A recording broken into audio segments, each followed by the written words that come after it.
que este es un problema que yo les había planteado. Y ya sabemos, bueno, vamos a tomar al espacio de las funciones continuas definidas en el intervalo 0, 1 y que toman valores reales. Ahora, bueno, ya sabemos que eso es un espacio vectorial, o sea, en cálculo 1 ustedes saben que la suma de continuos es continua, el producto también, entonces eso es un espacio vectorial. Definimos esta función de aquí. La pregunta es si eso es un espacio de Hilbert. Ahora, no vamos a probar que esto es un espacio normado, perdón, que esto es un producto interior. Supongo que en algún momento de la vida ya lo hicieron. Y si no, supongo que lo pueden hacer sin problemas. O sea, es nada más verificar todas las condiciones que aparecen en la definición de producto interior para ver que esto realmente es un producto interior. Ahora, uno de los primeros ejemplos de espacios de Banach que dimos antes de discutir los espacios LP era justamente hablar de nuestro espacio X con la norma del supremo, ¿no? O con la norma del máximo en este caso. Eso es un espacio de Banach. Entonces, pues creo que es una pregunta que vale la pena hacernos, ¿no? Si cuando dotamos a este espacio de este producto interior, el espacio que nos queda es un espacio de Hilbert. Ahora, vamos a dar dos respuestas. Una ni siquiera la voy a anotar y la otra sí la vamos a ver con cuidado. Bueno, dos soluciones, mejor dicho. La respuesta a esta pregunta es que no es un espacio de Hilbert. Una manera rápida de verlo es que ya sabemos que las funciones continuas, o mejor dicho, las clases de equivalencia asociadas a las funciones continuas, son densas en L2 y con M la medida de Lebesgue en el 0, 1 y así en R. Este conjunto es denso en este. Entonces, como existen las funciones medibles y que son dos integrables o que pertenecen a L2, o bueno, si prefieren, estoy haciendo la identificación de una función con su clase de equivalencia. Pero bueno, la cosa es que existen funciones que están aquí que no son continuas y que, bueno, ninguno de sus representantes es continuo. Puede ser algo muy sencillo, ¿no? No tiene que ser algo... o sea, no tenemos que sofisticarnos mucho para dar un ejemplo de eso.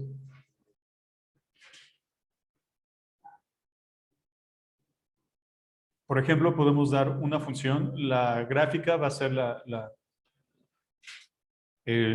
va a ser roja. Puede ser nada más continua por trozos.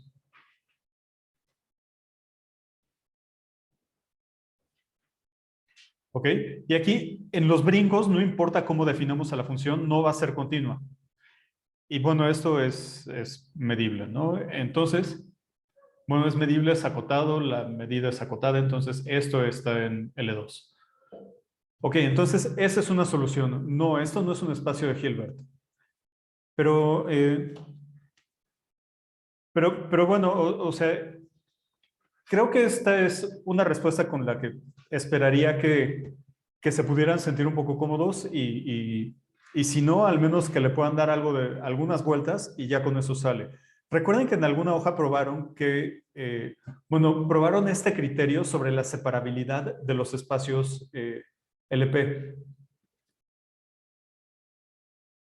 Ajá. Ahí no era la medida de Lebesgue, sino esto. Y el criterio que dieron aplicaba cuando esta era una medida sigma finita y boreliana, no, perdón, cuando era una medida boreliana definida en un espacio métrico separable. Ajá, porque queríamos que la sigma álgebra fuese numerablemente generada para que este espacio fuese separable. ¿Ok? Entonces, se fueron o sea, la idea de cómo se probaba esto era usar que las funciones simples son densas y luego construir un subconjunto numerable y denso en las funciones simples y ya con eso salía. ¿Ok? Pero en el caso en el que estamos trabajando con la medida de Lebesgue, eso también se puede probar utilizando el teorema de Stone-Weierstrass, el que nos dice que los polinomios forman un conjunto denso en las funciones continuas, y luego utilizando que las funciones continuas eran densas aquí. ¿Ok? Revisen la hoja nada más para que recuerden por dónde va esa prueba. Pero bueno, me pareció que era adecuado porque, bueno, porque es viernes, hacer, o sea, tratar de hacer un análisis de esta solución un poco más, más accesible en el sentido de que no tengamos que, que apoyarnos tanto en teoría de la medida para resolver esto. Ajá, o sea, para probar, suponiendo que no sabemos medida, para probar que esto no es un espacio de Hilbert. Eso quiere decir que no podemos usar L2 ni nada de eso.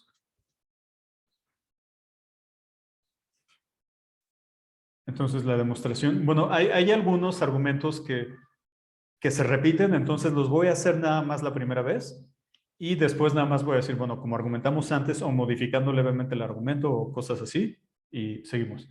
Entonces, primero la respuesta, bueno, más que dem sería sol, ¿no? De solución.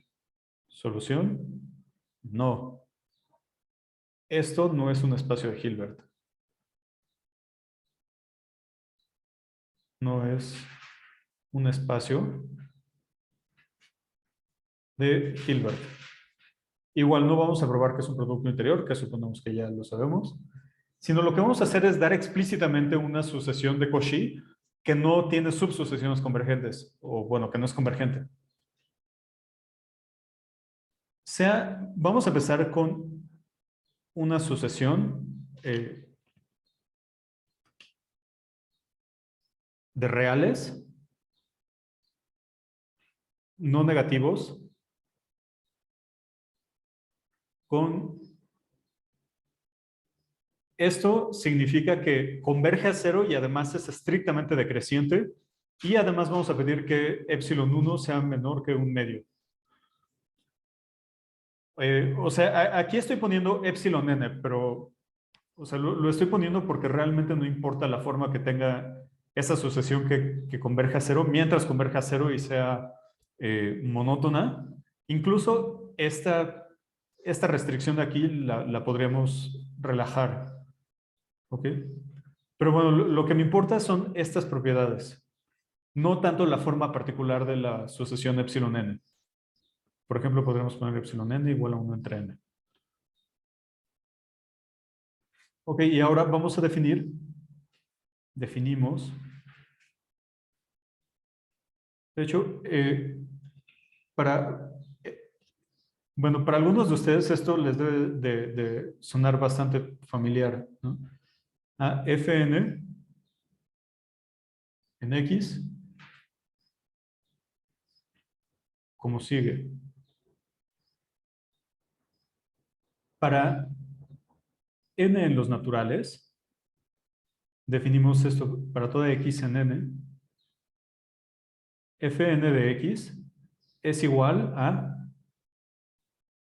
0 si X está aquí, eh, X entre epsilon n menos 1 entre 2 epsilon n. O sea, ya sé que se ve arbitraria esa regla de correspondencia, pero es de hecho bastante natural. Y ahorita, si no lo han visto, les digo por qué. Y 1 si la X está entre un medio más epsilon n y 1. Ok, entonces lo que estamos haciendo es considerar funciones que son, o sea, las gráficas de las funciones son esto. Primero, de 0 a un medio, valen 0. Entonces, digamos, ahí vale un medio. Y luego de un medio más epsilon n vale 1, digamos, este es 1, y hasta 1, y aquí es un medio más epsilon n. Y después lo que estamos haciendo es nada más tomar la recta que va aquí. Y bueno, nada más para ver que esto es un producto, no es un exponente. Nada más para ver que las cuentas están bien.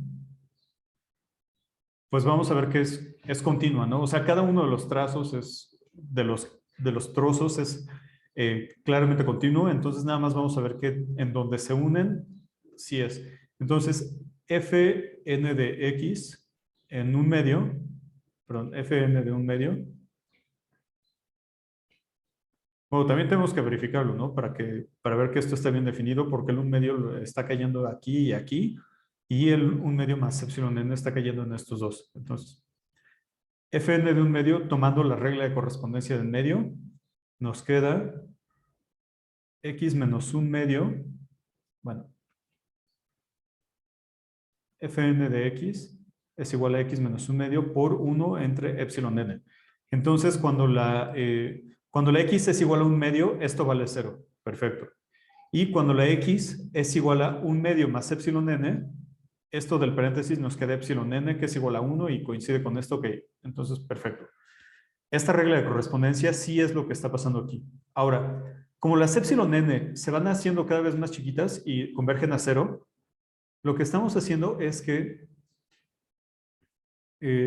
estamos haciendo cada vez esto más, o sea, la pendiente se está haciendo cada vez más vertical, ¿no? Ahora, aquí permítanme un segundo porque, bueno, porque hice un dibujito que creo que, no, que creo que ayuda. Entonces, permítanme dejar de compartir la pantalla, o bueno, cambiar de ventana.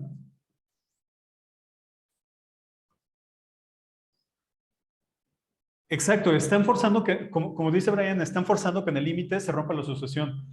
No sé si algunos de ustedes hicieron bueno, algunos sí lo hicieron, pero hay un ejercicio para entregar en donde les doy un operador continuo y tienen que probar que no existe, o sea, no existe ningún elemento en el dominio para el cual se satisfaga o bueno, para el cual se alcance la norma. Ajá. Y la idea es bastante similar a esto. Entonces, permítanme compartirles esto. Bueno, lo que les voy a compartir, si no lo conocen, es GeoGebra. Es como lo más fácil que puede haber para hacer este tipo de dibujitos. Entonces, em, ok. Ahorita, la manera en la que ustedes están viendo cómo se está moviendo esto, bueno, igual y se está moviendo demasiado lento, es mientras mueva a la derecha este parámetro, el índice de la sucesión va creciendo. Eso es lo que va pasando. Entonces, mientras más grande es el subíndice, más se va pareciendo a esa función que antes de un medio vale 0 y después de un medio vale 1. O sea, esa función en el límite, en el sentido, digamos, intuitivo, o el límite puntual de eso no puede ser continuo. Porque si nos acercamos por la derecha, vamos a ir a 1, y si nos acercamos por la izquierda, vamos a ir a 0. Bueno, entonces nada más para que se vea otra vez bien. ¿Esto qué es lo que estamos haciendo? Mientras voy moviendo este parámetro, se va haciendo el índice de la sucesión más grande y esto es lo que va pasando, ¿no? O sea, todas esas funciones son continuas. O sea, aquí estamos tantito a la derecha de un medio. Entonces aquí hay una recta. Pero esto lo vamos pegando cada vez más un medio y por eso la recta es cada vez más vertical. Bueno, entonces ya que tenemos cómo va el dibujito, regresamos a hacer el argumento ya o sea, el argumento con matemáticas. Bueno, estos son matemáticos, sino con cuentitas.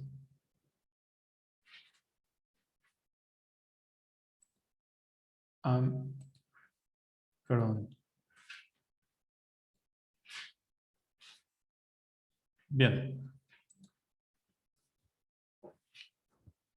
Ok, entonces, al menos lo que nos dicen nuestros ojos es que esta sucesión tiene que ser una sucesión de Cauchy. Pues vamos a argumentar por qué en efecto es una sucesión de Cauchy.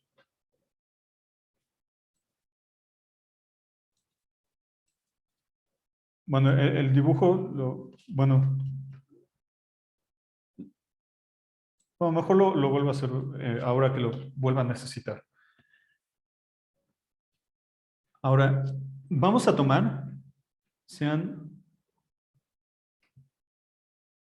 n y j en los naturales y estimemos la norma de esta diferencia. Ahora, aquí quiero enfatizar que nos interesa estimarlo. O sea, tenemos todo de manera explícita. Entonces, bien podríamos hacer las cuentas para sacar exactamente cuánto es esto. Ahora, pues si quieren hacerlo, háganlo, nadie los detiene. La cosa es que las cuentas o sea, aunque no son objetos muy complicados, o sea, aquí es algo lineal y en el peor de los casos nos va a quedar algo lineal por algo lineal y luego tenemos que evaluar. O sea, las cuentas no salen tan feas, pero creo que para nuestros fines, que es probar que esta sucesión de aquí, las FNs, es de Cauchy, no es necesario hacer tanto. Lo único que necesitamos es encontrar, o bueno, ver que esto, Fn más J menos Fn, es menor que alguna, digamos, delta n. Aquí quiero especificar, esta delta n depende únicamente de n, no de j. O sea, queremos que se cumpla esto y que la delta n se vaya a cero y eso ya va a forzar a esta sucesión a ser de Cauchy. ¿Ok? Entonces no nos interesa tanto el valor exacto de las integrales, sino nada más basta con que lo acotemos. Ahora, vean, para cada x en el 0,1 tenemos que para toda n, j en n, 0 es menor o igual que fn, fn más jx, y es menor que 1.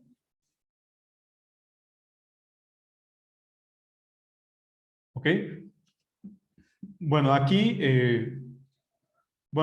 lo podremos hacer de dos formas. Bueno, o sea, haciéndolo bien, es hacerlo bueno, ver las cuentas. Pero bueno, como no es clase de cálculo, y sé que ustedes pueden hacer este tipo de cuentas sin ningún problema, vamos a justificar rápido con dibujitos. Y bueno, ya la escritura rigurosa les queda a ustedes. Imaginemos que ahí tenemos el plano. Voy a dibujar las gráficas. Voy a poner Fn, va a ser gráfica roja, y Fn más J va a ser gráfica azul. Entonces, primero sabemos que al 1 medio, por definición de la sucesión, estas coinciden, ¿no? Y son iguales a 0. Entonces, aquí está. Bueno, lo voy a poner un poco más grueso para que se vea mejor. Ok, ahí va la Fn. Y la Fn empieza a ser 1 desde 1 medio más epsilon n. Entonces, digamos que aquí tenemos.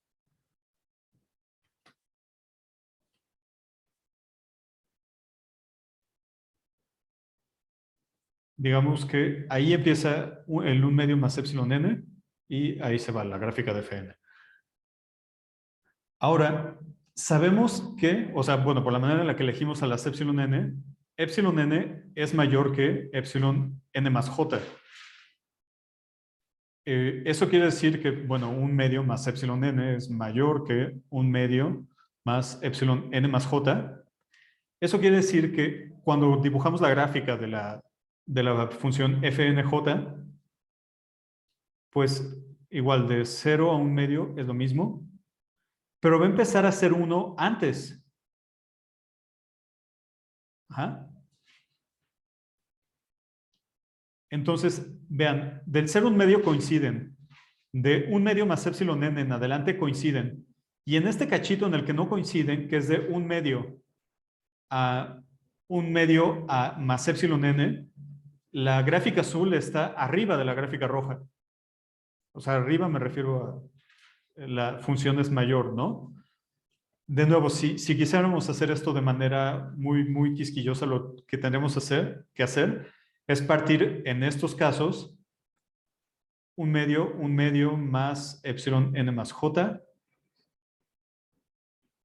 1/2 más epsilon n más j, 1/2 más epsilon n y 1/2 más epsilon n hasta 1.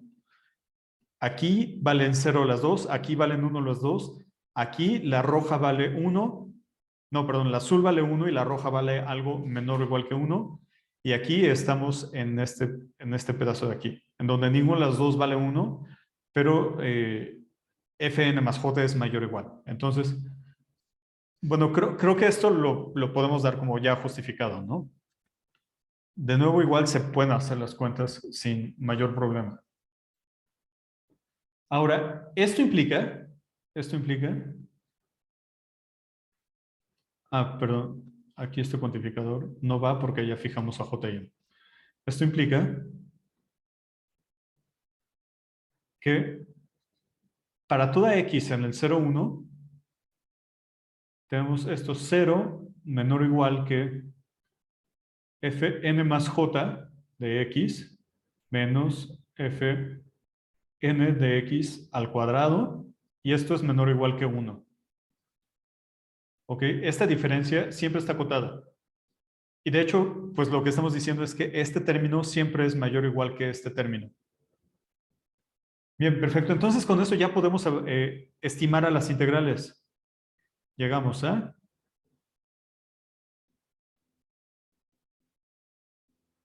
perdón, se ve muy feo. Llegamos a que la norma al cuadrado de esto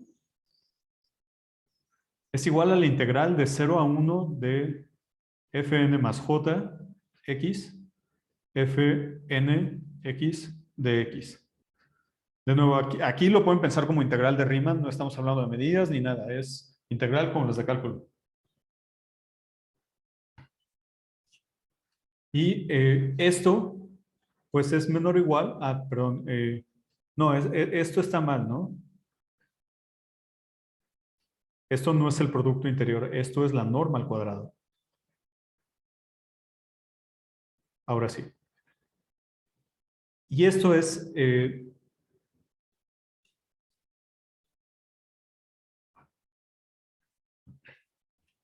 esto, ven, de nuevo, cuando vamos de 0 a 1/2, el integrando vale 0. Cuando vamos de 1/2 más epsilon n a 1, el integrando vale 0.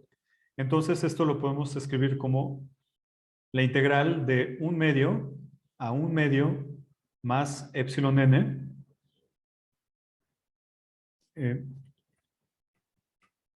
fn más j x menos fn x al cuadrado de x. ¿Ok? Pero ahora dijimos que este integrando de aquí está acotado por 1, es lo que está diciendo acá. Entonces, este integral es menor o igual que el integral de 1 sobre este intervalo que mide epsilon media, epsilon sub n. Entonces, tenemos esto. ¿Ok? Y es a lo que queremos llegar. Tenemos que esta norma, o bueno, si le sacamos raíz cuadrada, lo que estamos diciendo es que la norma de fn más j menos fn es menor o igual que la raíz de epsilon n. ¿Ok? Y epsilon n se va a 0 cuando n se va a infinito. Y por lo tanto, fn es de Cauchy. Es de Cauchy.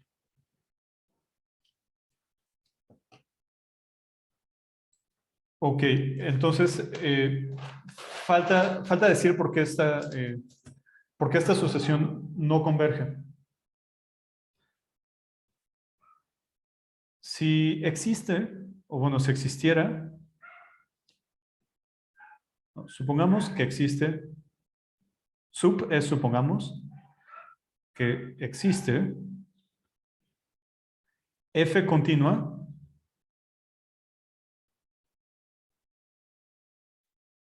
tal que el límite cuando n se va a infinito de fn es igual a f. Y aquí quiero enfatizar, esto es con respecto a la norma 2. No estamos hablando de convergencia puntual, no estamos hablando de convergencia uniforme. Estamos hablando con respecto a la norma que nos induce el producto interior definido por la integral. Eh, bueno, aquí voy a argumentar un poco rápido. Y bueno, nada más es donde les digo que hay un argumento que aparece dos veces, entonces nada más lo hacemos una vez. Vamos a tomar x0 entre 0 y 1 medio. Si,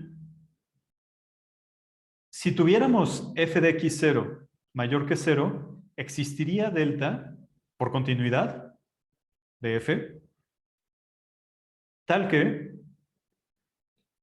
para toda x que estuviera en este intervalo, x0 menos delta, x0 más delta, y nos vamos a concentrar nada más en los que están entre 0 y 1 medio. En este momento no me importa lo que pase después, pero en ese intervalo tendríamos f de x es mayor que f de x0 entre 2, que es estrictamente positivo. Ajá. Entonces, así, para n los naturales, tendríamos que fn, o sea, la norma de fn menos f, es igual a la integral de esto menos f de x, esto en valor absoluto. Esto sería mayor que, bueno, aquí igual para irnos un poco más rápido voy a hacer directamente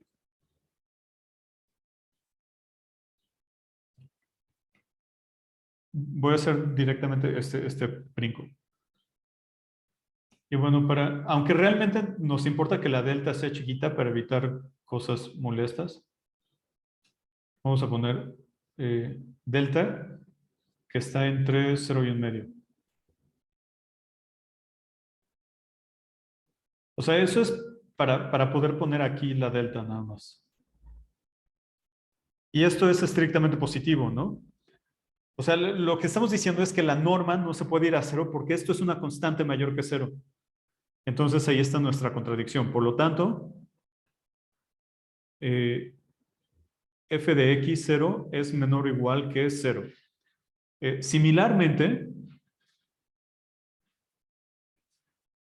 o sea, utilizando la continuidad, vemos que fn de x0 tiene que ser, bueno, esto es imposible.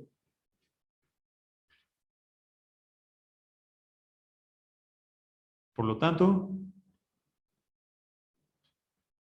tenemos que el límite que para toda x en el 0, 1, 0, 1 medio, f de x tiene que ser 0.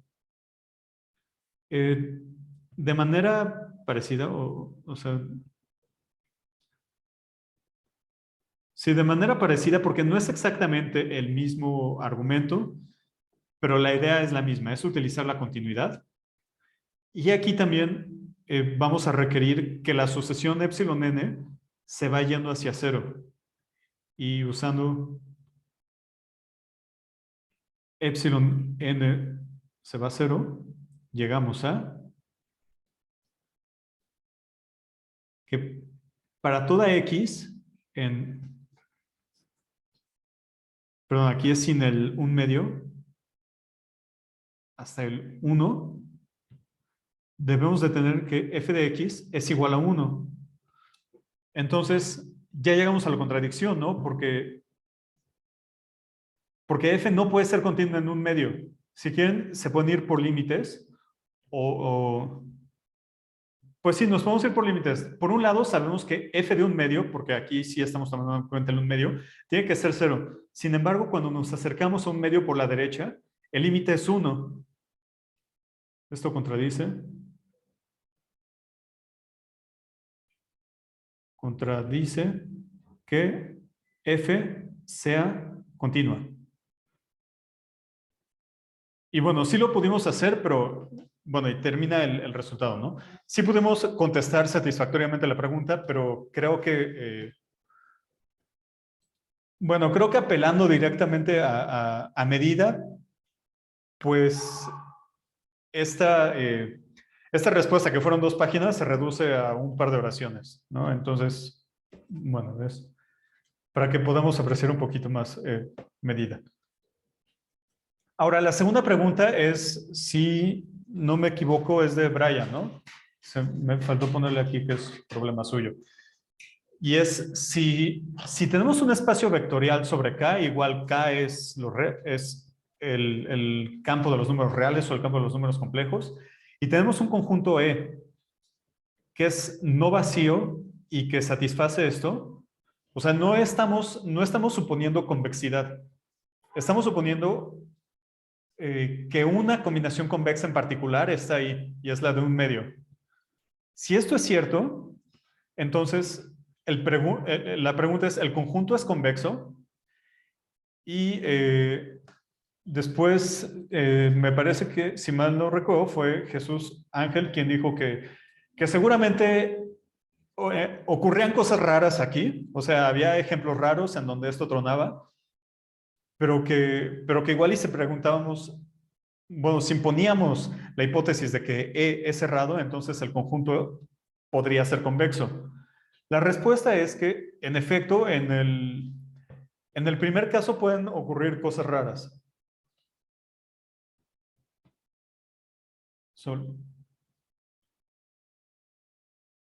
Eh, ok, definamos, bueno, el conjunto podría no ser convexo. Y pues tenemos que dar un contraejemplo, ¿no? Podría no ser convexo.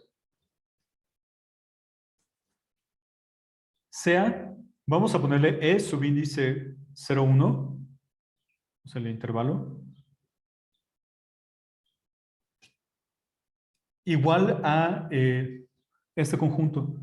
Van a ser todos los racionales de la forma P entre una potencia de 2, tales que, bueno, la potencia es no negativa. Y, bueno, P está entre 0, 1 hasta 2 a la n. Eso es para garantizar que la fracción esté metida en el 0,1. Entonces, por ejemplo, si aquí tenemos el 0,1, lo que estamos haciendo es, no 0, sino el 1. Partimos en medios, luego partimos en cuartos, luego partimos en octavos, luego en 16avos y así nos vamos, ¿no? En potencias de 2. Entonces, pues vamos a ver que este conjunto satisface las hipótesis de aquí. O sea, satisface, digamos, 1. Sean X y Y en E0, 1. Ahora, entonces, para algunos,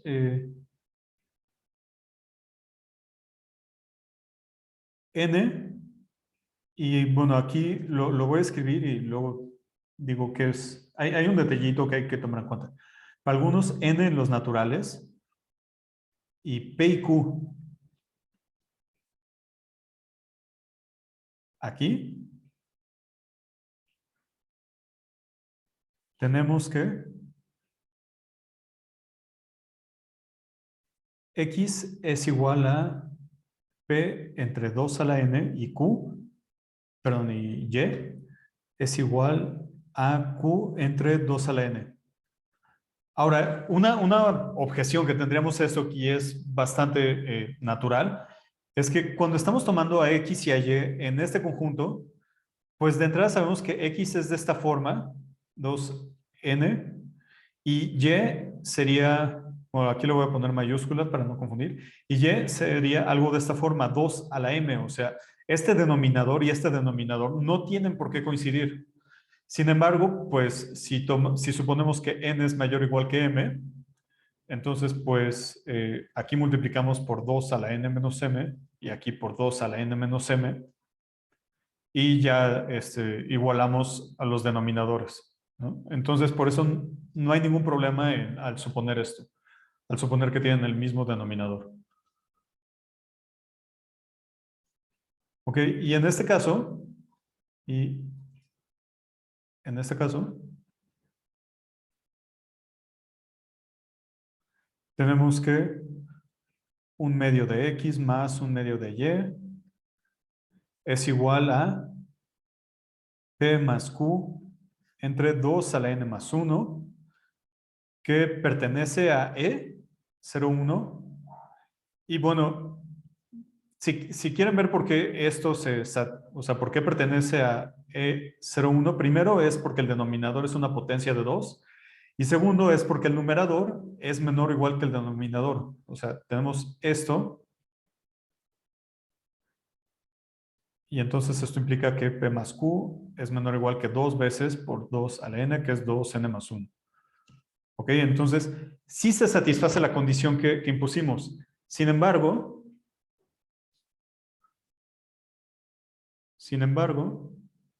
bueno, lo voy a poner aquí abajo.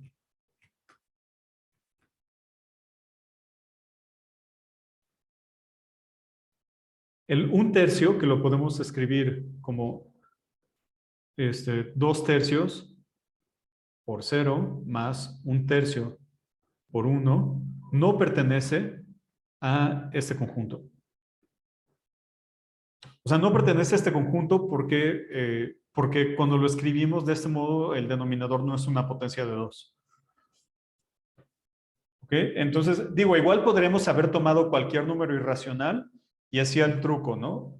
Pero bueno, quise poner 1/3 para que no, o sea, para mantenerlo todo lo más simple posible. Entonces, este es un número racional que no está aquí, eh, y es una combinación convexa de dos elementos que sí están aquí.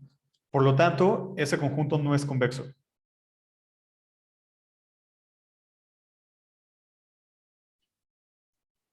No es convexo. Ahora, solo eh, quiero hacerles una pregunta rápida. O sea, porque esto es casi pregunta como de análisis 1. Exacto, es justo lo que dijo Brian, es lo que les iba a preguntar. ¿Este conjunto es denso en el 0,1?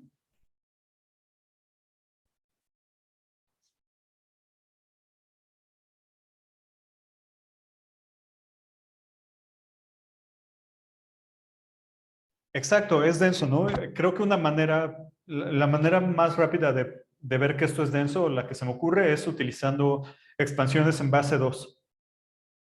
Ajá. O sea, si toman un número en la expansión en base 2 de un número, todas las sumas parciales van a ser números racionales de esta forma. Ajá. Ok, entonces, excelente. Sí es un conjunto denso. Ahora, la segunda es preguntarnos si suponemos que nuestro conjunto es cerrado, entonces esta condición ya nos dice que va a ser convexo. Eh, y la respuesta es que sí. O sea, la respuesta a la pregunta 2 es sí, E es convexo. Bueno, no basta con eso, ¿no? Hay que probarlo. Entonces, vamos a tomar dos elementos en nuestro conjunto y un, eh, y vamos a tomar un elemento en el 0, 1. Primero, como, bueno, vamos a usar, o notemos que, vamos a usar dos cosas. La primera es que la cerradura, esto es en los números reales. Esto es el 0, 1. Es justo lo que acabamos de decir, ¿no? Que nuestro conjunto es 0, 1, es denso en el 0, 1.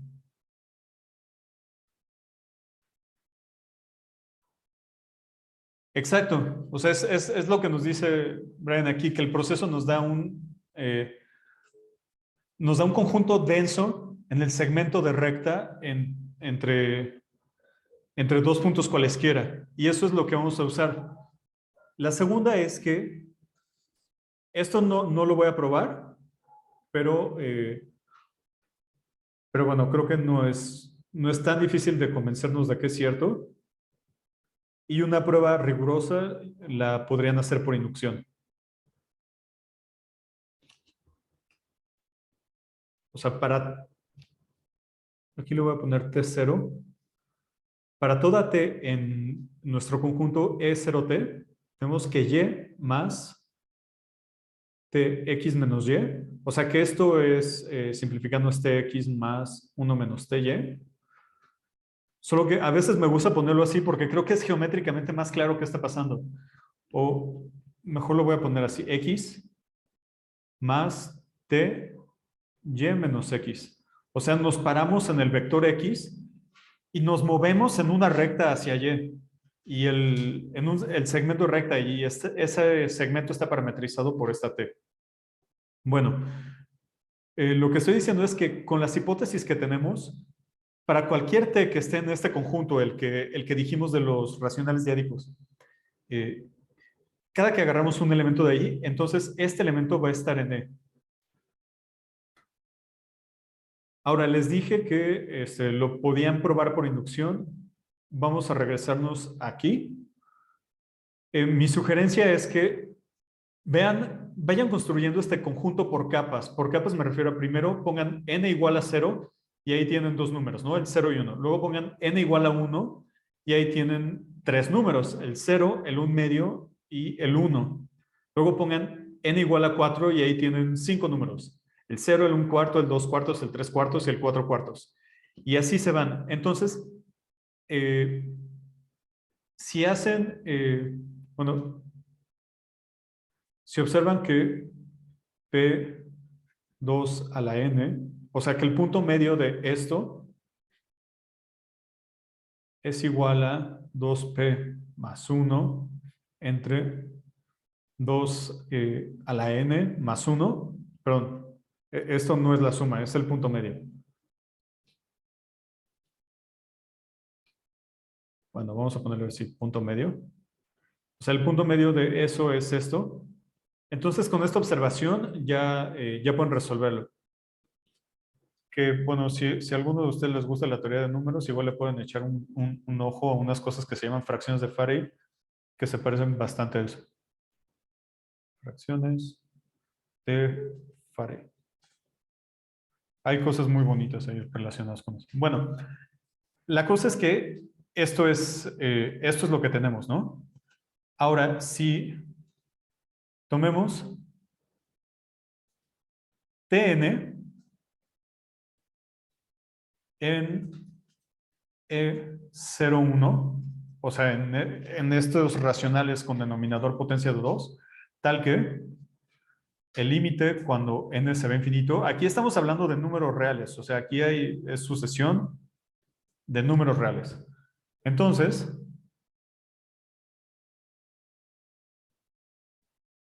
el límite cuando n se va infinito, por la linealidad del límite de esto, x más tn y menos x es igual a x más t0 y menos x. Y como cada uno de estos términos pertenece a E, esto tiene que estar en la cerradura de E. Pero supusimos que E es cerrado, por lo tanto tiene que estar en E. Y concluimos que E es convexo. Bueno, eso, digamos, esto ya paga las dos deudas que teníamos, ¿no? De los problemas, que creo que eran, bueno, eran dos cosas que había que hacer. Ahora, en estos últimos 5 minutos ya no voy a dar pruebas, claramente, pero sí quiero hacer un comentario a lo que vieron ayer con Julián, porque el lunes ya voy a suponer que lo manejan al dedillo, así todo está muy bien. Y es que vieron un poquito sobre proyecciones ortogonales. ¿Ah? O sea, lo que nosotros habíamos dicho, bueno, habíamos probado un teorema, ¿no? Este. Bueno, no exactamente este teorema, pero algo que lo implica de manera casi obvia. Que si A es un subespacio de H y H es un espacio de Hilbert, o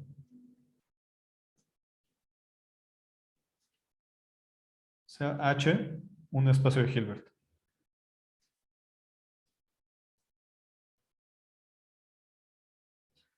Entonces, si tenemos un conjunto que es cerrado, convexo y no vacío, cerrado, convexo y no vacío, entonces existe un elemento, un único elemento más cercano a cualquier vector dado. Entonces, para cada H en H, existe exactamente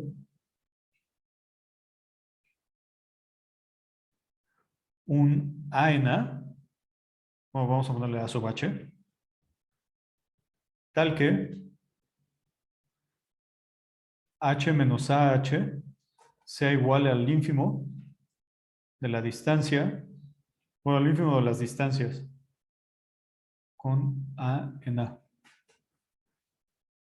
Ahora, en particular, esto es cierto cuando elegimos a A un subespacio cerrado. O sea, aquí las únicas hipótesis que tenemos sobre nuestro conjunto A es que es cerrado, convexo y no vacío. Un subespacio cerrado, o sea, subespacio en el sentido de álgebra lineal y que sea cerrado en el sentido topológico, satisface estas condiciones. Y en ese caso, el vector AH resultante lo vamos a llamar la proyección ortogonal en, en el subespacio. Si F eh, es un subconjunto de H, es, bueno, no nada más eso, es un subespacio cerrado.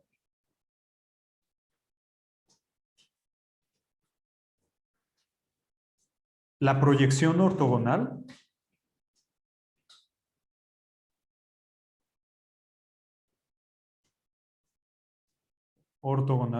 y bueno, el que se llama así no es nada más para tratar de, o sea, porque está inspirado en lo que ustedes ya saben de lineal y cálculo, es que es realmente lo mismo, pero en dimensión arbitraria. En F es la función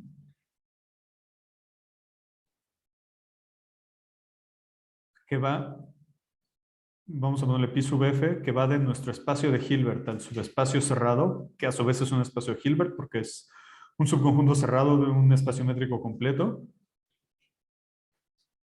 eh, tal que para, bueno, a cada vector,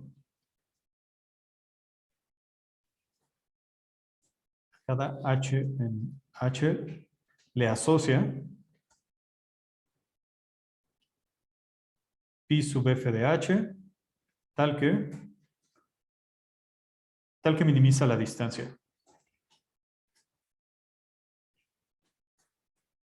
Esto es igual al ínfimo, perdón, aquí es h no f, es el ínfimo de f menos h con f en el subespacio. Bueno, dentro de las cosas que probaron fue que esta proyección ortogonal tiene las propiedades que ustedes ya saben del álgebra lineal, o sea, es una transformación lineal, pero no solo eso, es una transformación lineal, es idempotente, o sea, esto, cuando lo componemos con sí misma, nos vuelve a dar lo mismo, y además es continua, que bueno, como estamos en dimensión arbitraria, eso es una propiedad no trivial, o sea, es continua, y su norma, o sea, su norma es 1. Y de hecho se alcanza, ¿no? Eh, Se alcanza la norma. Bueno, se alcanza la norma porque cuando nos restringimos a f, si f es distinto del subespacio 0, entonces esta es la identidad en el vector f y ahí tenemos ya o sea, que se alcanza la norma. ¿Ok? O sea, bueno, y independientemente de si es o no el vector 0, se alcanza siempre la norma, ¿no? Porque, bueno, si f es igual al vector 0, esta proyección termina siendo la proyección 0. Pero bueno, entonces traten, por favor, de echarle un ojo a lo que vieron ayer con Julián, porque el lunes ya vamos a suponer eso dado, y de ahí vamos a partir a hablar del teorema de representación de Riesz para espacios de Hilbert. Y de ahí para sistemas ortonormales. ¿Ok? Bueno. No sé si tengan alguna duda. Permítanme dejar de grabar.